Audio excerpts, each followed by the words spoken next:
Der Tanganjika-See, zweitgrößter See Afrikas und zweittiefster See der Erde. Und für uns ein Ort, dessen Besuch auf unserer Bucketlist stand und dessen Ufer wir jetzt erreicht haben. Wir sind Yvonne und René und seit Anfang 2022 bereisen wir diesen wunderbaren Kontinent in unserem Toyota Land Cruiser abseits jeglicher Touristenpfade. In dieser Woche sammeln wir unseren nächsten Länderpunkt ein. Wir stehen nämlich kurz vor der Grenze Tansanias. Komm mit und begleite uns und erlebe die Faszination dieses Kontinents. Das sind die letzten Pistenkilometer auf sambischem Boden für dieses Mal. Wir sind jetzt wieder 800 Meter höher, das heißt auch die Temperaturen um uns herum sind gerade wieder angenehm kalt, nachdem vorher uns einfach nur die Brühe lief. First name is René. René.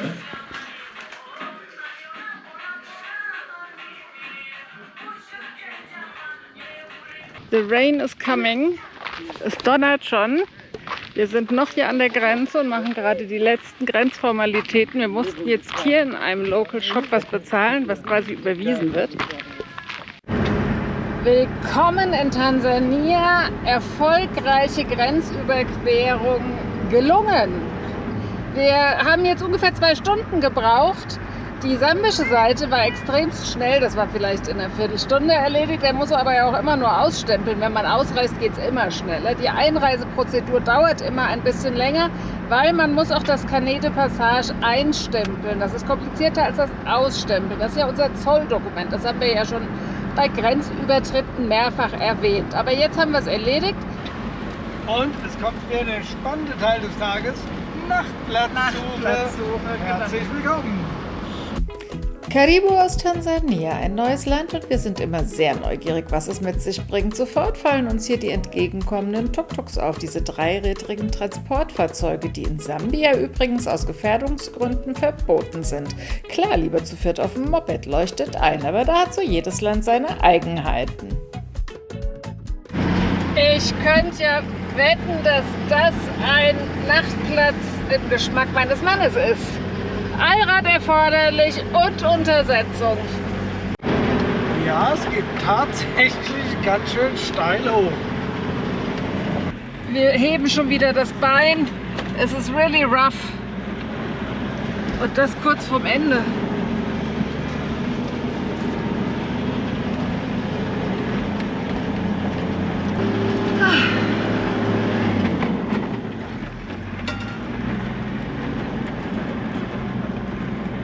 Hier bleiben wir. Ersten Nachtplatz in Tansania erklommen. Das sieht doch ganz gut aus. Wir stehen hier oben auf dem Hügel. Und jetzt kommt nämlich der feierliche Moment. Yvonne, Ja. komm raus. Du darfst nämlich jetzt das erste Tansania Länderpunkt Bier trinken. Ich? Ja, ich trinke mit dir zusammen. Ich will ja nicht so egoman erscheinen, da ist es schon vorbereitet. Ich habe schon die Bar eröffnet. Ach, das ist schön kühl dort. So, jetzt mal. Das klingt ja immer so, als würden wir immer so viel trinken, aber es ist halt so das Ankommensbier. Prost Tansania auf schöne Erlebnisse mit dir. Oh, es ist kalt.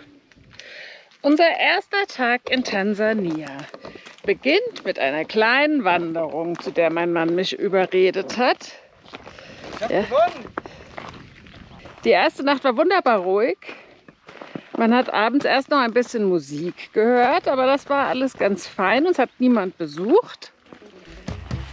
Was ja nach einigen unruhigen Nächten in Sambia schon immer schön ist. Bevor wir jetzt zur klassischen Organisation der ersten Dinge in einem neuen Land, nämlich Geld und eine neue SIM-Karte, in die nächstgrößere Stadt Sumbawanga fahren, vertreten wir uns erst einmal ein bisschen die Beine.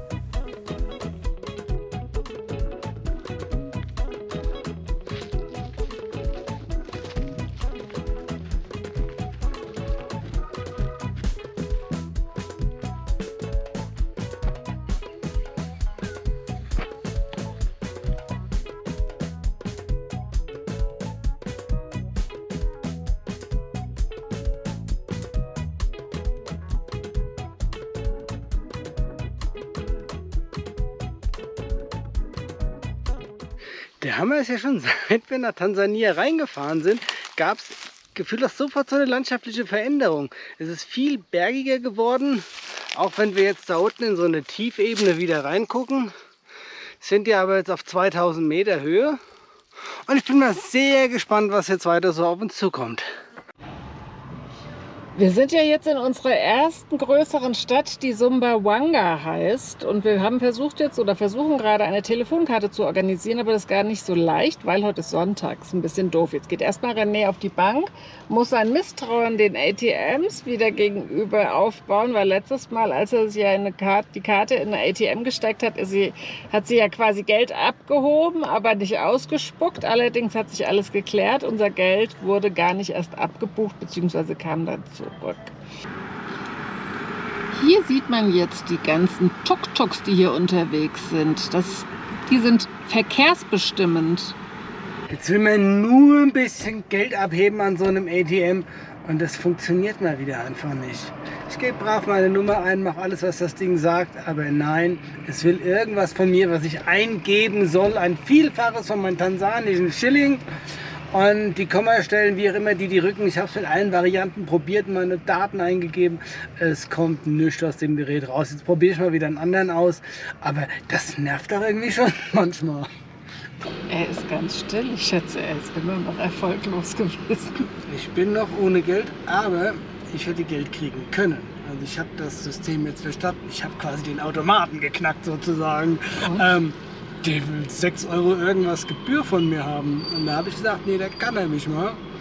Da ich jetzt das System verstanden habe, jetzt fahre ich erst mal an den anderen Automaten. Ich gebe mir hier nicht überall immer gleich klein bei. Nein, nein, nein, nein, nein.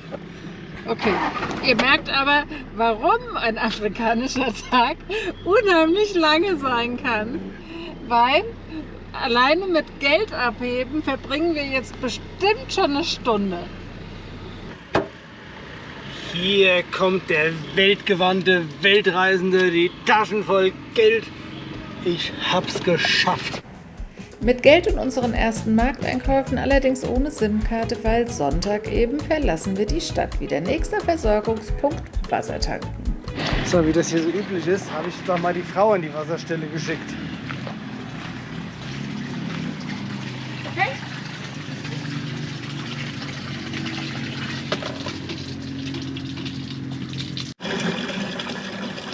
Aber da kommt jetzt gut Druck raus.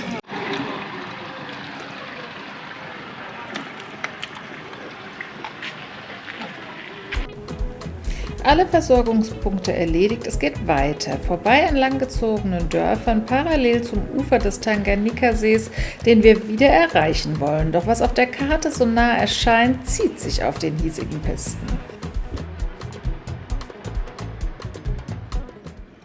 Dieser kleine lebendige Ort heißt Namanyere und wir sind jetzt auf dem Weg wieder zurück zum Lake Tanganyika. Wir wollen in der Lakeshore Lodge mal wieder 2 Tage Pause machen. Die soll so schön sein. Das wurde uns von Freunden empfohlen. Und da fahren wir jetzt hin und da fährt man durch so tolle Orte. Wir wollen auf jeden Fall nach Kipili. Oh geil, er staubt uns ein. Super René, Dankeschön. Dankeschön. Also 59 Kilometer, da ist schon das Schild. Wir wollen in 64 auf die Lakeshore Lodge Campsite. So, ich glaube, dass sich unsere Wildcamp-Nachtsuche Gerade erledigt hat. Hier geht es auf jeden Fall nicht weiter. Also bleiben wir da vorne irgendwo stehen. Also so richtig sexy ist das jetzt auch nicht. Mitten im Wald, war ein schöner grüner Wald, aber man hat halt keine saubere Terrasse vorm Auto. Sprich, hier ist überall Grünzeug, Gras, Gedöns und Gestrüpp. Das ist ein Fall, wo man auf jeden Fall richtige Schuhe anzieht. Ups, was machst du? Der gepflegte Mann, der wäscht halt abends seine Füße. Ganzen Tag staubige Füße, den Schlappen. Jetzt will ich mir ein paar richtige Schuhe anziehen. Da wasche ich mir vorher mal ordentlich die Füße. Und deswegen ist es auch ganz gut, wenn man die Füße überhaupt noch hoch bekommt bis dahin. Geht gerade so. Schönen guten Morgen, es ist 3:10. Willkommen in der Regenzeit.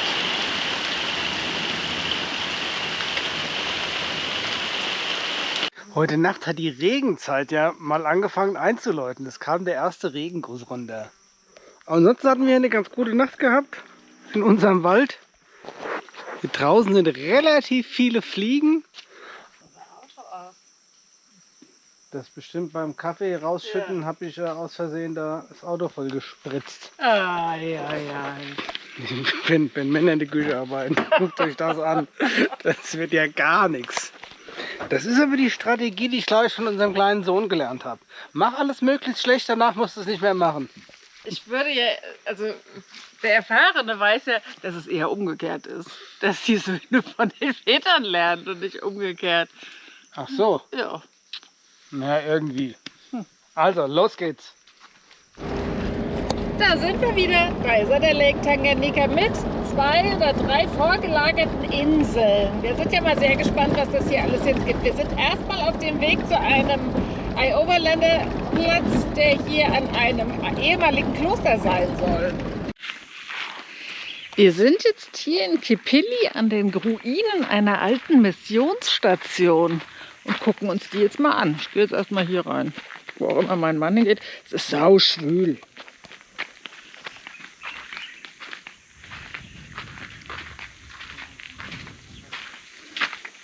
Ich wollte erstmal aufs Meer gucken.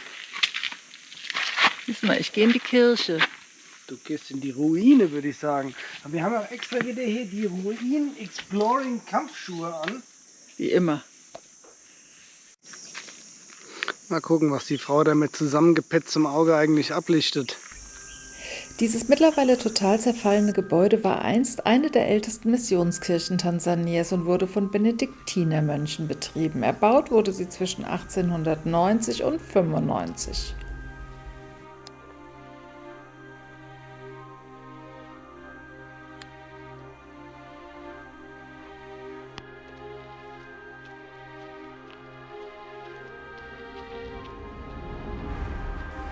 Und hier kommt mal wieder mein Reminder. Wenn euch unsere Filme gefallen, dann abonniert doch unseren Kanal, empfehlt uns weiter, aktiviert die Glocke, um nichts zu verpassen und hinterlasst uns einen Kommentar. Dies alles hilft unserem Kanal stetig weiter zu wachsen, was uns motiviert und auch weiterhin hilft, auf Abenteuersuche zu gehen.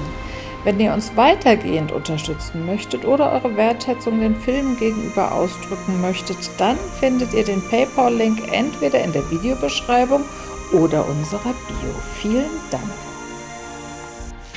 Jetzt haben wir hier die Kirche und die Missionsstation erobert. Jetzt erobern wir erstmal unsere Lakeshore Lodge. Ich wäre hier eingezogen. Ja. Das kostet ja nämlich nichts.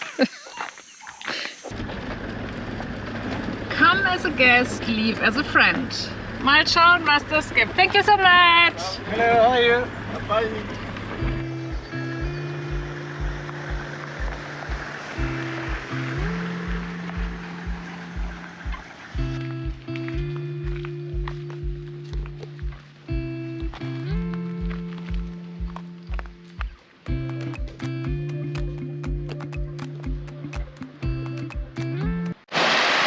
Die Ernüchterung tritt mal wieder ein.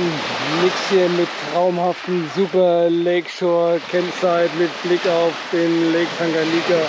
Wir sind zwar hier am Lake Tanganyika, aber die Stellplätze sind einfach nur ein bisschen buschig unter einem Baum.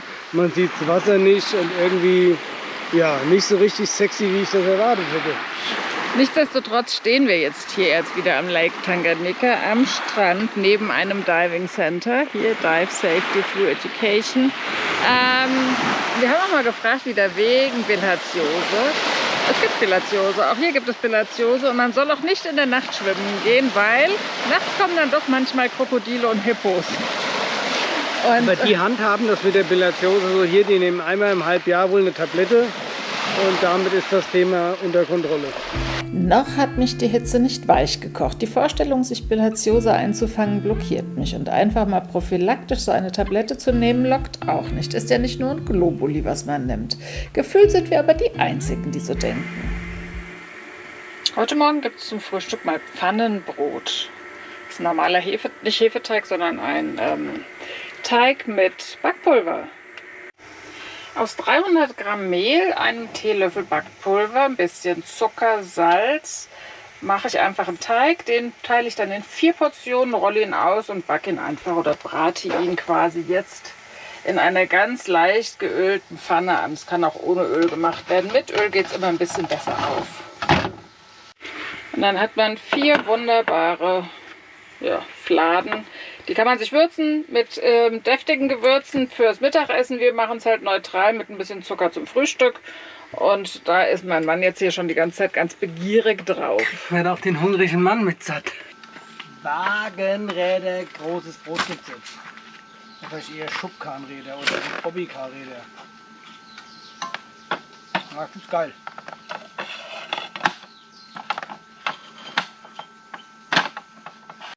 Letzter Tag. Wir waren aus einer Nacht, es sind doch wieder 2 geworden. Hier zeigen wir mal ganz kurz die sehr schöne Lobby, wo man abends sitzen kann, trinken kann, Wi-Fi hat und wohl auch lecker essen. Das haben wir jetzt nicht gemacht. Hier ist der Lake Tanganyika, wo wir immer noch widerstanden haben. Viele Leute sind da jetzt reingegangen. Wir haben jetzt 2 deutsche Pärchen kennengelernt, die sind alle hier reingegangen, aber wir verkneifen es uns. Mal gucken, wie lange. Es ist schon immer erstaunlich, aber auch logisch, wo man alles Leute trifft. Diese inhabergeführte Lodge ist weit und breit der einzige Anlaufpunkt und daher fahren Reisende gerne einen Abstecher in diese Sackgasse, auch wenn das mal 70 Kilometer One-Way-Umweg bedeutet.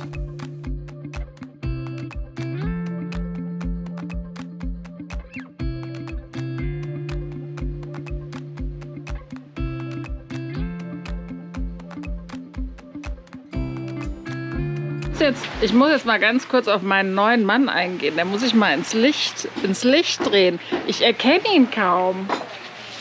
Was fällt auf? Mal gucken, ob es euch auffällt. Das könnt ihr uns ja mal in die Kommentare schreiben. Ich bin sehr gespannt.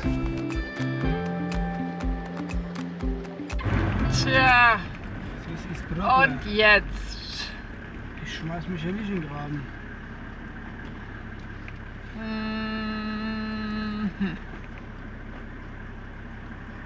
Oder schmeiß ich mich in den Graben? Hier will sich keiner in den Graben schmeißen. Hier will sich keiner in den Graben gerade schmeißen. Das ist nur ein kleiner Vorgeschmack auf Pisten, die mein Mann eigentlich zu gerne fahren würde. Aber nicht mit LKWs im Gegenverkehr. Hier rechts ist nicht ganz so schlimm. So.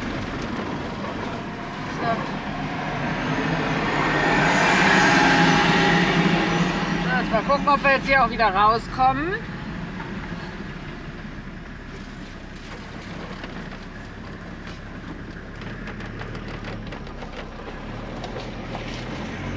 Locker! Was in Europa der Elchtest ist, das ist hier der Chamäleon-Test. Ich musste eben ein hartes Ausweichmanöver ziehen, um das Chamäleon nicht zu überfahren. Zum Glück ist es neongelb hier. Aber es wird sich gleich ändern. Es hat uns schon entdeckt. Unser Chamäleon-Test stellt sich als Lappenchamäleon heraus, das eher zu den mittelgroßen seiner Art gehört und das ihr hier in Realzeit beobachtet. Bei Stress zeigen die Tiere oft eine Art Punktezeichnung und einen abgehobenen Strich von der Schulter zur Körpermitte. Jetzt sagt uns mal, in was für einem seelischen Zustand dieses Tier wohl gerade ist. Es sah aber bei unserer Vollbremsung schon so aus. Bei dieser Art werden ausnahmsweise mal die Weibchen mit einer Länge von bis zu 42 cm größer als ihre männlichen Artgenossen. Eigentlich sollte es seine Zeit eher auf Bäumen und Büschen verbringen und nicht hier mitten auf der Piste. Jetzt würde ich sagen, jetzt nimmst du das mal und rettest das erstmal und bringst das hier von der Straße weg, oder? Du kannst jetzt da drüben mal eine Busch tun.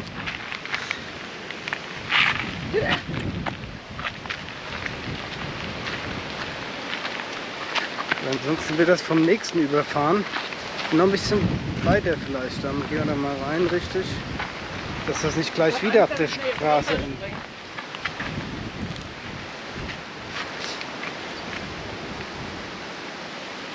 Tipptopp, da geht's dahin.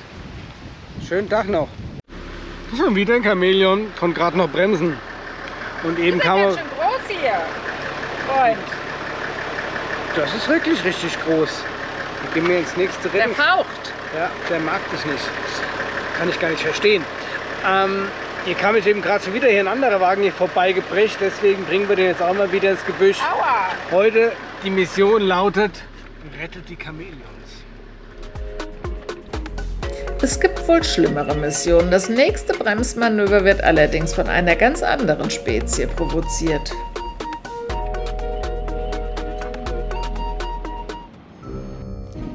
Als wir um eine Kurve fahren, sitzt eine große Gruppe Paviane mitten auf der Piste, die eine eigentümliche Farbe aufweist. Aufgescheucht durch uns kommen sie aber wieder, als wir stehen bleiben und den Motor ausmachen. Wir schätzen einmal, dass ein LKW einen oder mehrere Säcke Mais verloren hat und dieser nun sorgfältig aufgesammelt und in ihren Backentaschen wie bei einem Hamster bevorratet wird.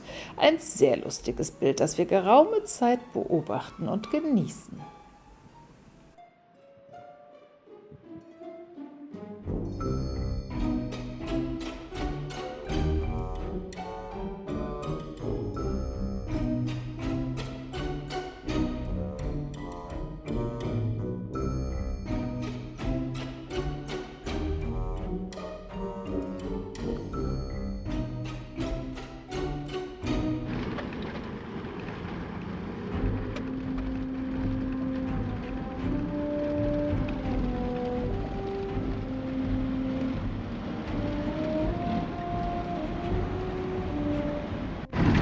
Das ist die Transitstrecke durch den Katavi National Park.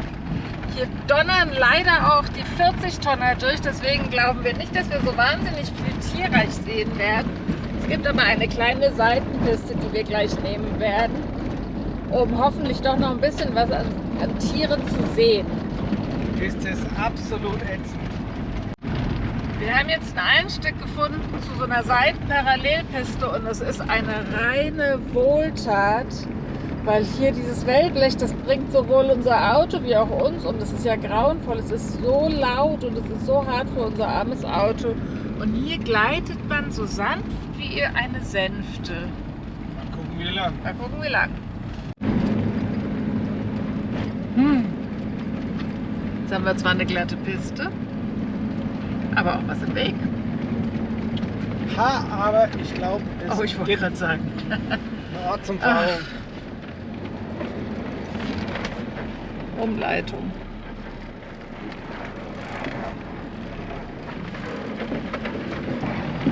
Upsala. Wir haben einen Besucher. Zum Glück nur außen. Wir machen die Fenster nicht auf.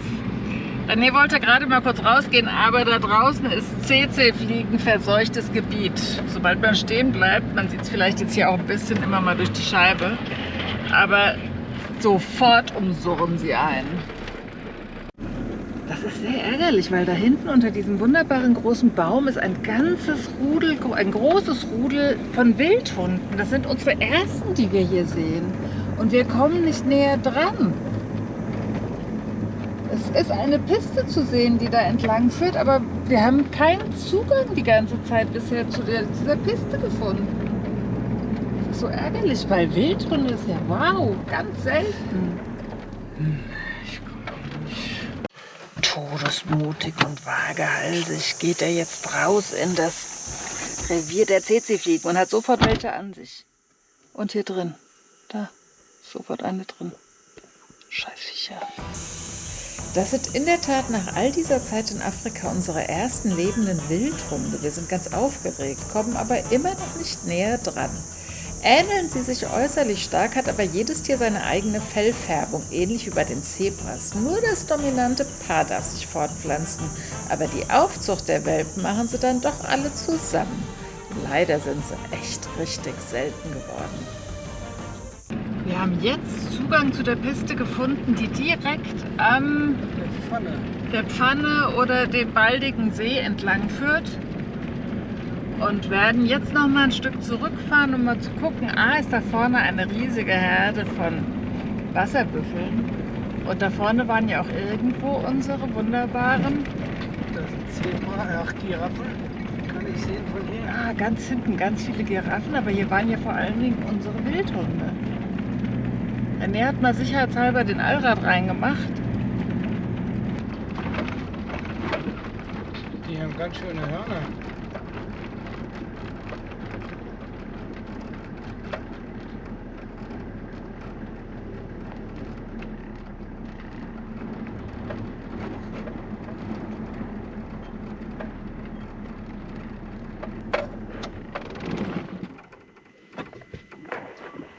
Wahnsinn. An alle, die jetzt wieder die Stirn runzeln über mich, insbesondere Stefan, versucht geduldig mit mir zu sein. Es hat sich da was manifestiert und besonders rückwirkend kann das Gesprochene eh nicht mehr geändert werden. Ich habe da ja jetzt was gelernt. Wasserbüffel gibt es nur in Asien. Und wo sind wir? In Afrika. Woher weiß ich das? Da laufen Giraffen durchs Bild und die gibt es freilebend wirklich nur in Afrika. Das weiß selbst ich. Für mich oder uns sind das die majestätischsten und elegantesten Tiere hier.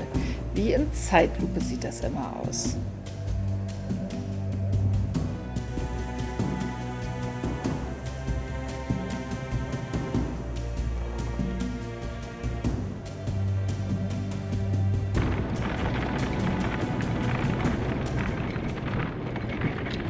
Hier liegt einiges an Knochengerüst rum und da sind unsere Freunde, die Wildhunde. Das ist ja geil, wenn wir die jetzt besser Das ist ja geil, wenn wir die jetzt besser sehen können. Während ich hier drin gegrillt werde, ist ja meine Kameraassistentin, glaube ich, sehr zufrieden mit dem Ergebnis. Ja, vor allen Dingen sind sie nur einen Baum weitergezogen. Wer? Die lieben Wildhunde.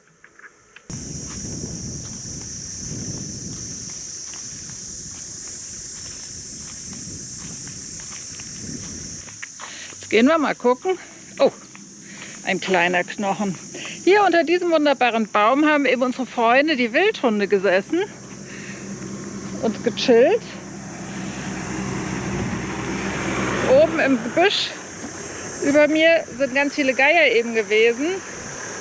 Das war wohl mal ein Wasserbüffel. Ich habe aber extra kontrolliert, ob nicht auch noch mal ein Leo vielleicht über mir liegt. Jetzt gucken wir mal. Die Freunde Hunde sind nämlich jetzt da hinten unterm nächsten Baum.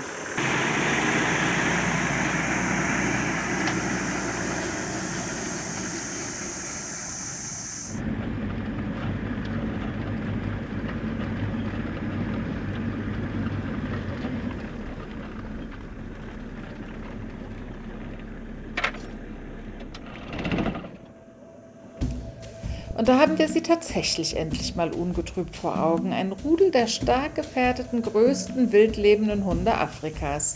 Nur noch 6.000 bis 7.000 Exemplare soll es auf dem ganzen Kontinent geben. Wie schon erwähnt, zeugt nur das Alpha-Paar Nachwuchs und das führt bei den anderen geschlechtsreifen Tieren des Rudels zu einer vorübergehenden Unfruchtbarkeit. Total interessant sowas. Die Tiere sind sehr sozial, gehen immer im Rudel jagen und versorgen damit auch die verletzten Tiere mit, soweit sie an ihrem nomadischen Leben noch teilhaben können. Eine Besonderheit ist auch, dass im Gegensatz zu vielen anderen in Gruppen organisierten Raubtieren die geschlechtsreifen Weibchen das Rudel verlassen und nicht die Männchen. Ihr Jagdverhalten galt lange als brutal, da ihre Opfer erst müde gehetzt und dann von der Gruppe zerrissen werden. Die Stücke werden bei Bedarf weiter zerteilt, da das gesamte Rudel Futterzugang erhält. Wir lernen diese tagaktiven Tiere als sehr wachsam und schreckhaft kennen und bald verziehen sie sich an ein weiter weggelegenes Wasserloch. Ich bin ja mal gespannt, ob sie jetzt da hinten noch zu dem toten Wasserbüffel gehen oder ob sie jetzt nur was saufen.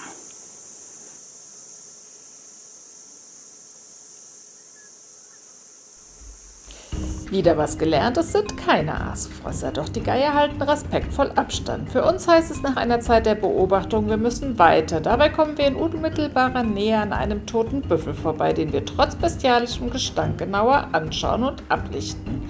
Genau wie die Zeit mit den Wildhunden ist auch unsere gemeinsame heute schon vorbei. Empfehlt uns gerne weiter, wenn es euch gefallen hat und schaltet auch nächste Woche wieder ein, wenn wir unser Camp in unmittelbarer Nähe zu hunderten Hippos aufschlagen und 3 Tage Aug in Aug mit ihnen leben. Seid gespannt, es wird echt magisch und zum Glück für euch. Riechen müsst ihr das Ganze nicht. Bis dahin, danke für euer Interesse. Tschüss und bye bye, bis nächste Woche.